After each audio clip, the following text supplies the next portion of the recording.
వంగల నారాయణ రెడ్డి గారి ఆధ్వర్యంలో తిరుమలకు 4వసారి పాదయాత్ర ప్రొద్దుటూరు నుంచి గత 4 సంవత్సరాలుగా వరుసగా పాదయాత్ర చేస్తూ ఉన్నారు. ఆ క్రమంలో ఇది 4వసారి పాదయాత్ర ప్రారంభమవుతోంది. ఈరోజు ఈ పాదయాత్ర వల్ల ఈ 50 మంది జనానికి, ఈ భక్తులకు అందరికీ కూడా శ్రీ వెంకటేశ్వర స్వామి గారి ఆశీస్సులుతో భక్తి ప్రపత్తులు వర్ధిల్లాలని, పెంపొందాలని, వీళ్ళ పాదయాత్ర అడుగుడున్న వెంకటేశ్వర స్వామి ఆశీస్సులు ఉండాలని, ఈ పాదయాత్ర విజయవంతం అవ్వాలని, తద్వారా వీరికి, వీరి కుటుంబాలకు, ప్రొద్దుటూరు ప్రజానికానికి వెంకటేశ్వర స్వామి ఆశీస్సులు అనుగ్రహింపబడాలని కోరుకుంటూ ఈ పాదయాత్ర విజయవంతం అవ్వాలని మనస్ఫూర్తిగా ఆకాంక్షిస్తూ భగవంతుని ప్రార్థన చేస్తున్నాను. Thank you. గత 4-5 సంవత్సరాల నుంచి కూడా ప్రతి సంవత్సరము దాదాపుగా 300, 400, 500 మందితో ప్రతి సంవత్సరము పాదయాత్ర ద్వారా వెంకటేశ్వర స్వామిని దర్శించుకోవడం జరుగుతుంది. అదే నేపథ్యంలో ఈ సంవత్సరం కూడా నారాయణ రెడ్డి గారి యొక్క ఆధ్వర్యంలో అతని యొక్క బ్యాచ్ ఉన్నారు చాలా మంది. వాళ్ళంతా కూడా చాలా ఇంట్రెస్ట్ గా, ఉత్సాహంగా ముందుకు వచ్చి పాదయాత్ర ప్రతి సంవత్సరం లాగానే ఈ సంవత్సరం కూడా మనం కొనసాగించాలా అనేటువంటి ఒక ఉద్దేశంతో ఈ సంవత్సరం దాదాపు 500 మంది భక్తులతో పాదయాత్ర ఈ రోజు నుంచి చేపట్టడం జరుగుతూ ఉంది. మరి మనకందరికీ తెలుసు, రాష్ట్రంలో ఉన్నటువంటి పరిస్థితులు, కడప జిల్లాలో ఉన్నటువంటి పరిస్థితులు, ప్రొద్దుటూరులో ఉన్నటువంటి పరిస్థితులు మనకందరికీ తెలుసు.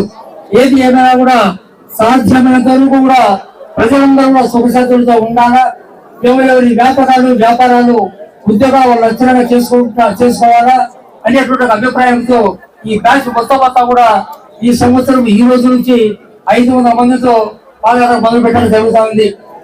పాదయాత్ర చేపట్టడం అనేది సాధ్యమైనంత చాలా కష్టమైనటువంటి పని అయినా కూడా భక్తులంతా కూడా ఉత్సాహంతో ముందుకు రావడం కూడా చాలా సంతోషించదగ్గ విషయం.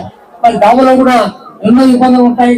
భోజనానికి ఇబ్బంది ఉంటుంది, టిఫిన్కి ఇబ్బంది ఉంటుంది, ఉదయం కూడా స్నానానికి ఇబ్బంది ఉంటుంది, రాత్రి కూడా పడుకోవడానికి ఇబ్బంది ఉంటుంది. అన్ని ఇబ్బందులు లేకుండా ఈ మొత్తం బ్యాచ్ అంతా కూడా సకల సౌకర్యాలు కూడా కల్పించబడేటువంటిది నిజంగా చాలా కష్టమైనటువంటి పని అయినా కూడా వీళ్ళు ఏర్పాటు చేస్తూ ఉండడంలో చాలా సంతోషించదగ్గ విషయం. ఏది ఏమైనా కూడా ప్రొద్దుటూరు నుంచి పాదయాత్ర పోవడం అనేది కూడా ప్రొద్దుటూరు ప్రజలకు కానీ, ప్రొద్దుటూరు నియోజకవర్గ ప్రజలు మొత్తం కూడా చాలా సంతోషించదగ్గ విషయం.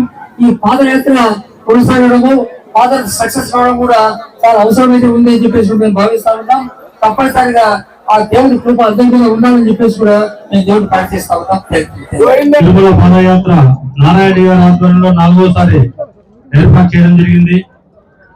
గత 3 సార్లు కూడా నారాయణ గారి పాదయాత్రలో ఎటువంటి ఆటంకాలు లేకుండా ప్రజలందరూ వెంకటేశ్వర స్వామిని దర్శించుకున్నారు. అది దారంబడి జరిగే కష్టాలు నేను ఒక రోజు వాళ్ళంబడి పోయి చూసినాను. చాలా కష్టతరమైంది. ముందే 400-500 మంది ఉంటే 5-6 కిలోమీటర్ల దూరంలో అందరూ నడుస్తూ ఉంటారు. ఏ ఒక్కరు మిస్ కాకుండా వీళ్ళు ఒక టీం ఉంటది, ఒక బైక్ లో అటు ఇటు తిరుగుతా ఎవరు మిస్ కాకుండా అందరూ చేరినారు లేదని నా చివరి వరకు గమనిస్తూ ఈ పాదయాత్రను గత 3 సార్లు విజయవంతంగా పూర్తి చేశారు.